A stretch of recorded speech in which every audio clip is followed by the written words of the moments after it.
No, you're good there.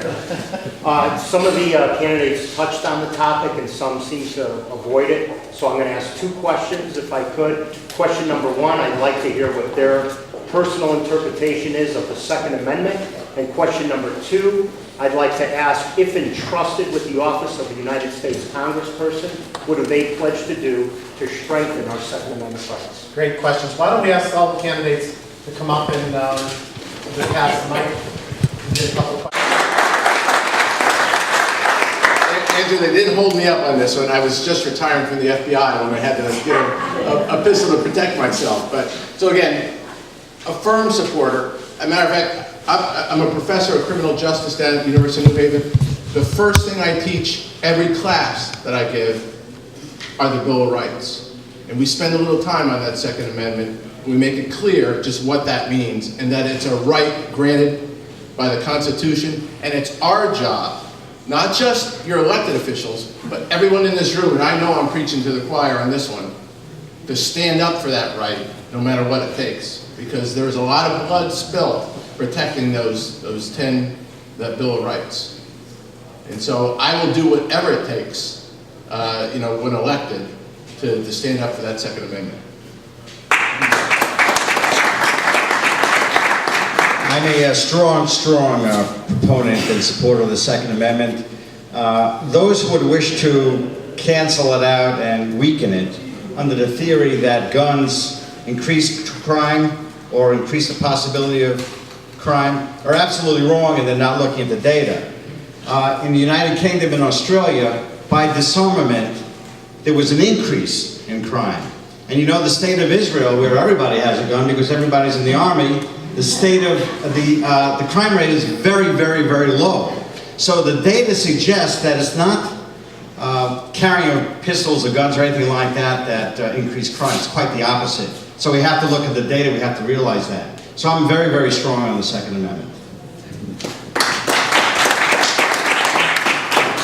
Well, ditto on that one. I'm strong on the Second Amendment, and I believe the NRA is a very big advocate, and I've been a member for a while now. I believe education is a huge part of it. And what can we do? We can educate our women, we can educate our families, because that's the area that sometimes the female sector tends to want to restrict the use of guns, but I think education can be a very big key in that.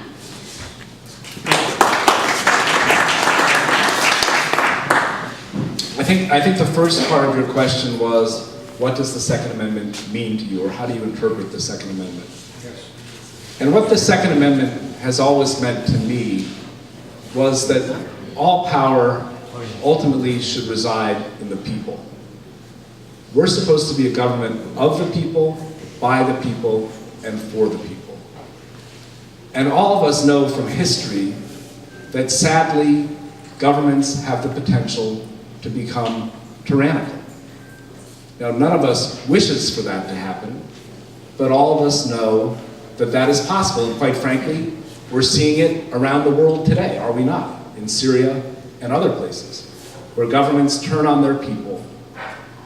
And I've always believed that the Second Amendment springs from the wisdom of our founding fathers in appreciating that the people should always have the capacity to defend themselves against an oppressive government, should that day ever come. That's my thinking about now, as a practical matter, as a member of the General Assembly, I've been a strong supporter of the Second Amendment. Last year we had a bill that would require the registration of long guns, which to me was an affront to every owner of a long gun in this state.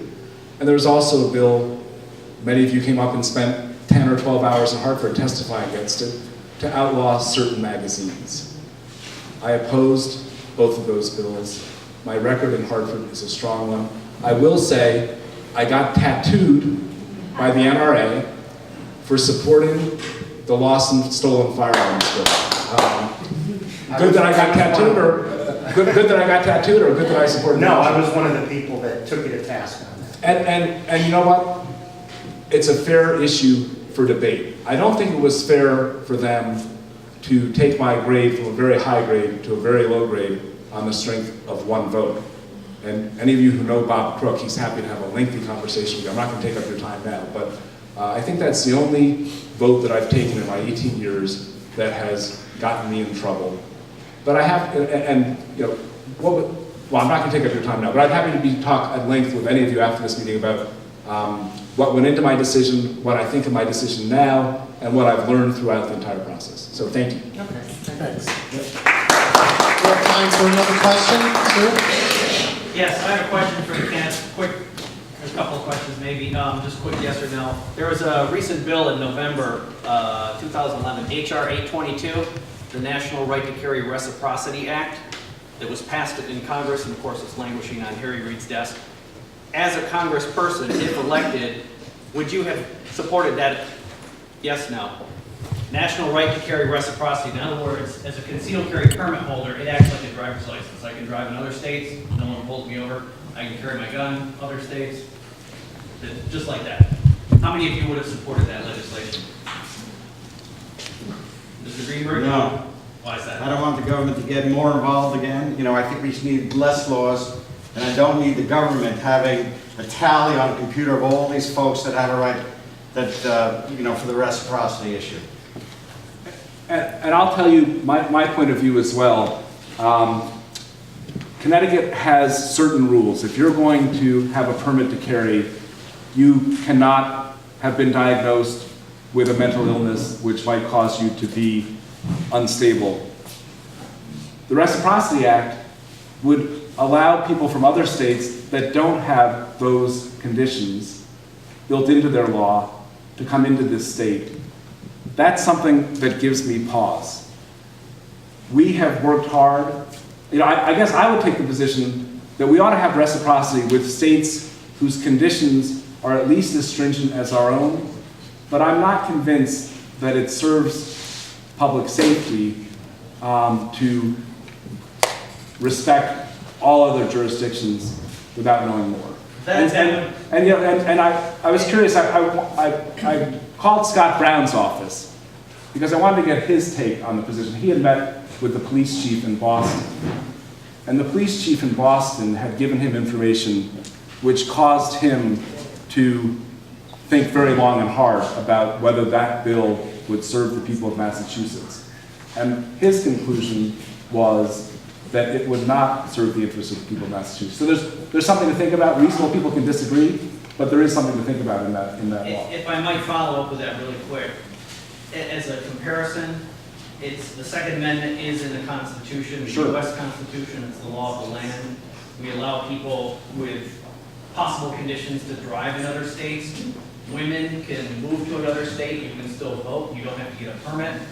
Non-whites are not slaves in all the states they don't need a permit for it. So I'm curious that you would say that, well, you know, here in the state, we can sort of trample on national laws that are the law of the land as opposed to, hey, we're Americans, this is your right. It carries everywhere in the country.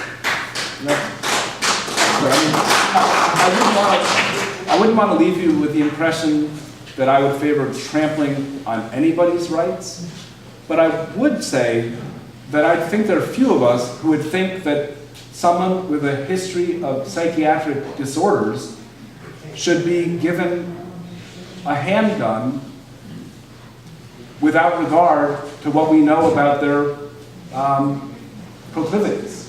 And maybe we might disagree about that as well, but I think that that's something that the American people would expect their government to have some ability to make sure that handguns don't end up with people who are unstable or perhaps threatening crimes.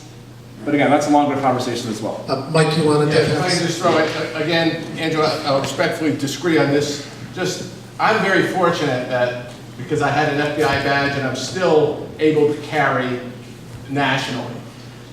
However, you know, I just think of a vacation my wife and I have planned for a long time of going cross country, and to carry I would carry a weapon if I did that. And in essence, I would be violating laws by carrying that weapon if I drove it to New York and onward, I hope, or my wife will be driving, I'll be, whatever I'll be doing in the back there. But, it's so, we're creating almost, a criminal where, there's no intent there to be a criminal.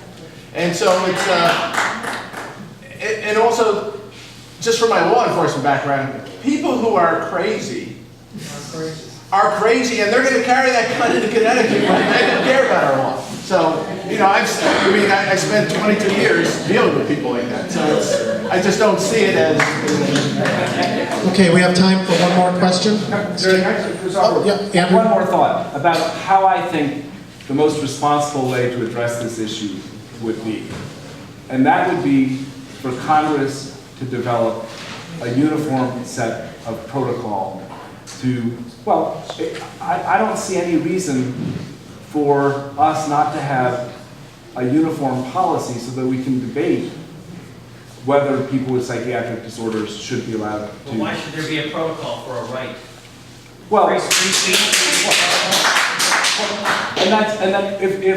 if there should be no rules, that's one position. It's a right. I understand. I understand. But my right to drive, if I Not were a right, that's not the Constitution. well, fair enough. Thank you. Okay, thank you. Can I just say one further Sure. thing?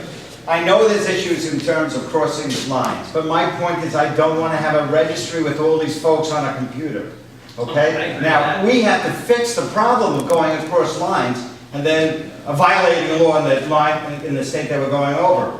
But we have driver's licenses which are issued by the state.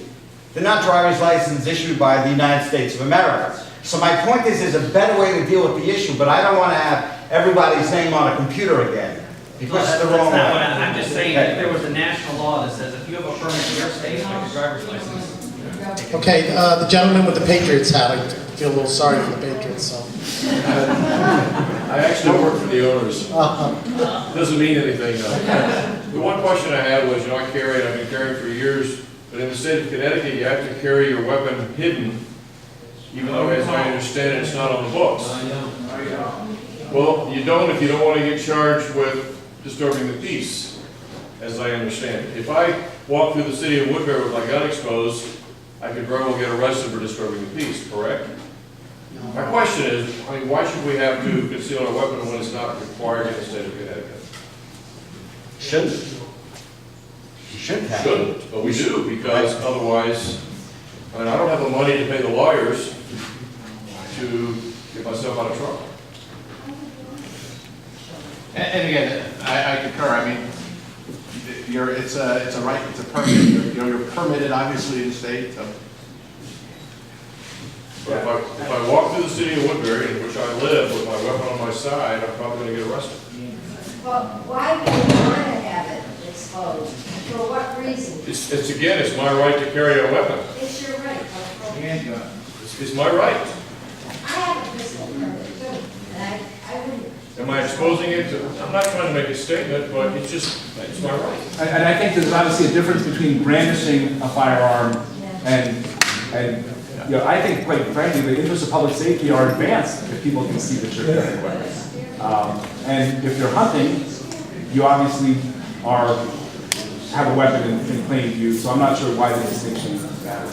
I think what we'll let you do, let you mingle with the congressional candidates and ask them some questions. These are all great debatable questions. I'd like to thank all the candidates for coming. Lisa Wilson had to leave a little early, so you can ask, but I do have one more guest that I would like to introduce. When we talk about career politicians, I think the word that comes to my mind is Rosa DeLauro. There is no more career politician than her. I would like to introduce the challenging senator for her seat, Mr. Wayne Winsley. If you want to come up, just give a couple words.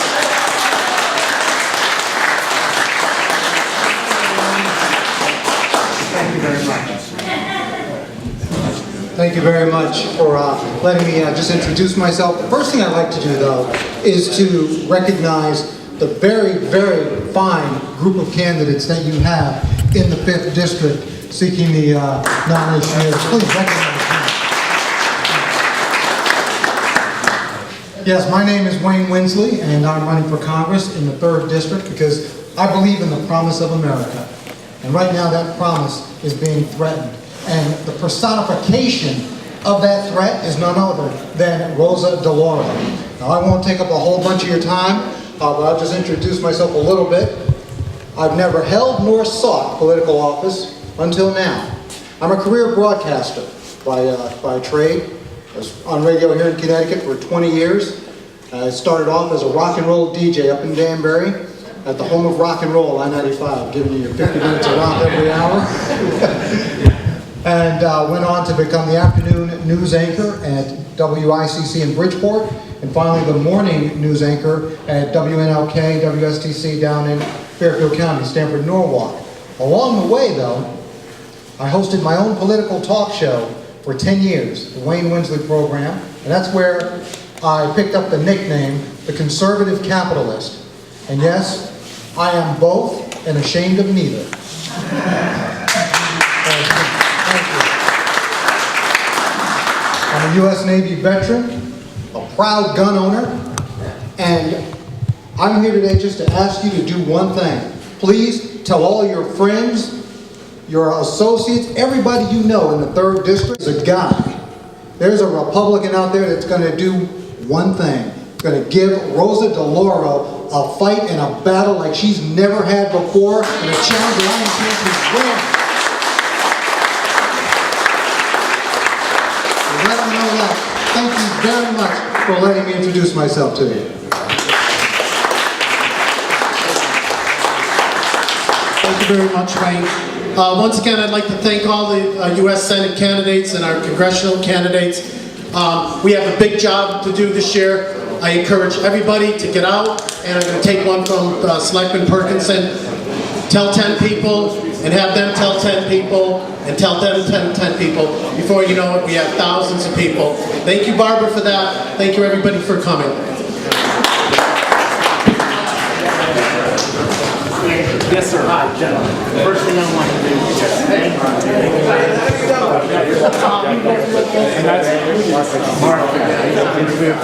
And that's my belief. No, and you're the only one that gave me a straight answer to my question. And that goes a lot. I'm just, this thing on the 72 hours of offer stolen gun bill, that's a lot of animosity. We feel like we really stabbed us in the back. Well, I'm going to beat up the FBI guy. What goes on more than carry a gun all over? I got 30 years in the military. Yeah, that's carried more guns than you're talking to the Democratic with the Are you a Democrat? Hi. Yeah. Are you a Democrat or are you just... No, I'm a Democrat. You really are? You believe in... Because it's on everything level. What's this, a spy? Law enforcement. Everybody's fine. And there's no data. Yeah, it's public forum. Should we... And I'm prepared to think hard about that. I'm not going You know, that's the sound of reason. You're being very reasonable, very intelligent. But my standpoint is, as a regular citizen, my right to defend myself does not end at the state line. And that's certainly a reasonable... And if law enforcement have that right extended to them, then I should as well, because we're all under the same umbrella. Law enforcement are part of the civilian population. No question about that. They're not military. 30 years in the military. Right. They shouldn't enjoy it. Right. That's a perk. It's a benefit. So I'm on the district. I know. How come you're just following him? He's following me because they think I'm the candidate that has the best chance of winning this election. Hiya, folks. Hiya.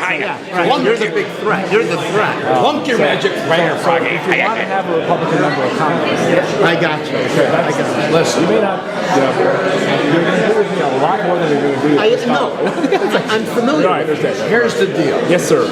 We're with the Congress. Yes. Yes. The council voted to endorse. I know that. Yeah, and I called Chris Marino this morning. I said, "What? You know, that's your right, but I didn't think it was very fair not to give you the opportunity to go out here before you do this. If you're American, And I'll tell you, we screwed up. Help yourself to a We Republican screwed up doing this, and we realized. But I'm going to tell you something. Yes, sir. I'm going to tell you.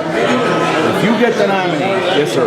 which it looks pretty much like you're gonna, you got more juice than anybody in there. I don't think anything for that. Well, no. But we're not going to abandon you and sit on our heels.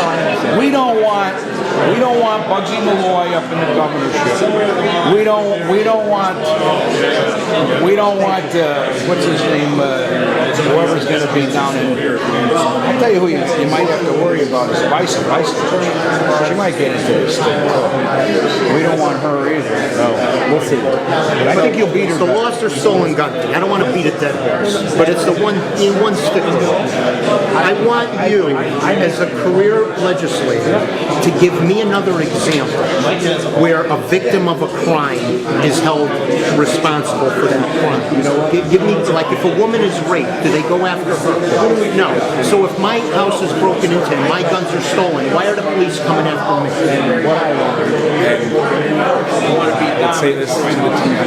I listened to the police chiefs of New Haven and Bridgeport and Hartford. Who said that these people that were fronting, you know the argument on the other side, I do know the argument. and they said we've got this happening hundreds of times. It's a huge issue. I asked our research people, all right, now it's been 2 years since the law was passed. How many people have been arrested for this? Can I get it? One. So why haven't we actively tried to repeal it? that's a fair question. You know, I guess I wanted to get the information. The information suggests that it's not accomplishing what they said it would accomplish. I just think many other things it's not accomplishing what they said it would accomplish. And now you helped pass a law that screws me. Well, maybe nobody's been arrested under but I have to live with it. you have to think about it. And I now recognize that the law is and that's why I guess I need to listen to it. I do listen to it. And that's it. Never not listen. I may not always agree, I may not always get it right, but I always listen. If you ever want to contact me. Good afternoon. How are you? Good. Want to put John, nice to see you. Take your picture for your Facebook page. Oh, yes. Things worked out for you. We did, yeah, we did that on Tuesday. And the regs passed. Absolutely, yeah. And hopefully we were in touch when you thought you were going to be put out of business. And I hope that they make changes that allow you to sleep easy. No changes. So what's that going to mean for you?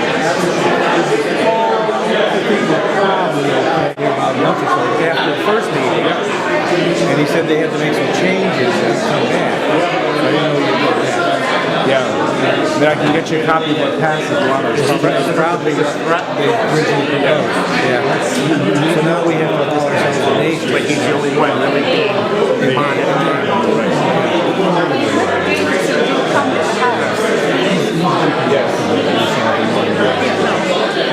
I understand. I mean, there's a lot of sides, but we would be able to say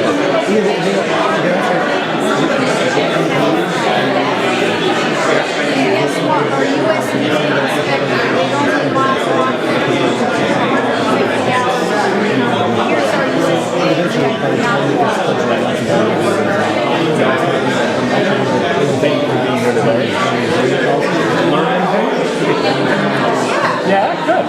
We've got our permits. Yes, all right, fair. It's been really bad.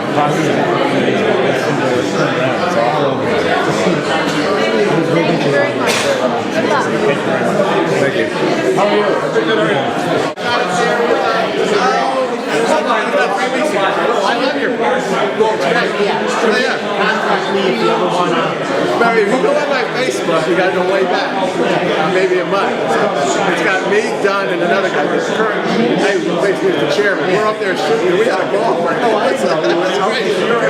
Yeah, Phil's at the state police. So yeah, I just want to. You guys are great. Yeah, you got to Very safe. Yeah, if you want to come down, you're welcome to come down. That's awesome. And you're experienced with the FBI. You're acting with the FBI for a federal seat. I want to pick your brain on things that Congress has passed, like Homeland Security measures, Patriot Act, all these things that personally, myself and a lot of others feel are unpatriotic, un-American.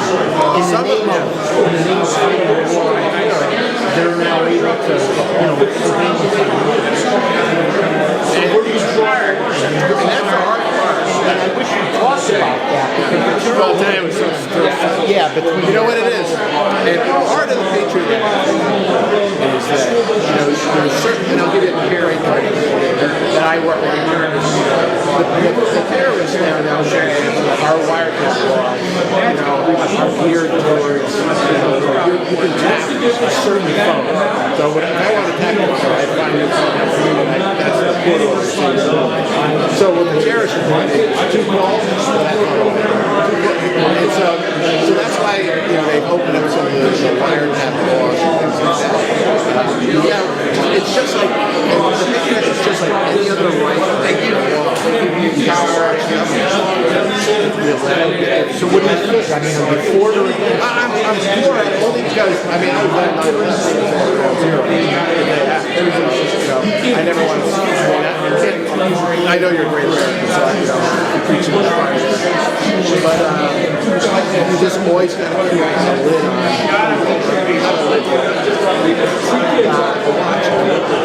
and again, that's how you're but they're always going to put control this, and again, city, and you got to keep just what you're doing. Keep an eagle eye on it, make sure it doesn't go too far. And when it does, you got to stand up. That's my point. I mean, this is the way I feel on it. I feel that it's obtrusive. I feel that it's way over the line. And we live in a representative form of government.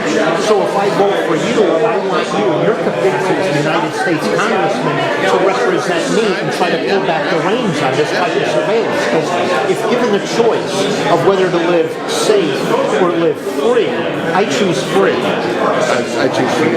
Well, then it's and that's why what you're doing by being you know what you're talking about, you know what the law says, and you're vigilant. Just like this, go back to our founding fathers. You got to be vigilant. And again, I would never vote for something that's going to cross that line. That's what I believe. That's why it's a bit of a hypocrisy because we teach our kids and we ourselves, when we're being educated, when we're kids growing up, we're being instilled with this indoctrination that we're free citizens. But then as you grow into adulthood, you find out that now the military can come and whisk me away with no crazy. Right. Okay. Well, that's the most current one. But now the military can just come, forget Casa Comitatus, but the military can just grab me in the middle of the night out of my home, like the SS did in 1933 Berlin. Everyone in the government was in fear of that. But this is a real scenario that I, as a supposedly free citizen, live under. You could come into my home when I'm away at work, and I would never know it. Yeah. This is the man. Okay. Yeah, I know. Look at that. He's right over Where'd you go for that? I was under a lamp. Is that one of the spray ones? No, that's a real one. His fiance's back there. She's got a better. in the cosmetic business. Well, I need the spray stuff for up here. I use it for undercoating for my car, too. Thanks, my friend. Welcome back. Now you're back. We'll get a snowstorm or something. Yeah. But I would be vigilant. That's because again, I realize the power. Yeah. It's and I'm not an abuse of power.